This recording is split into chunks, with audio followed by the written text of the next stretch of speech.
आजकालच्या पोरींना केसांना तेल लावत नाही, काय नाही.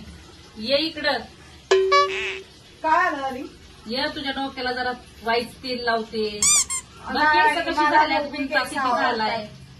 ये नाही मला सोडले. अगं वाईटच लावती ये की. बस खाली, तेल लावती तुला. हा मग कशी केसांची हाल करून ठेवल्यात ग बाई. काय करायचं हिला? हा केस कापून कापून नुसती टाकून दिल्यात. आमची तुमची केस केस पण एवढी मोठी होती आणि आता बघ कशी झाल्यात, एवढी एवढीशी छोटीशी. बघ आहे का राहिलं. नाही आई, हा? मला केस मोकळीच आवडत. नको नको, थांब, तेल लावती बाईच. मेघाची तेल घे इकडं. आई या तेलात काय काय टाकलंय तुम्ही? कोबिन तेलात अगं ह्याच्यात काय काय टाकलंय, आवळा, अजून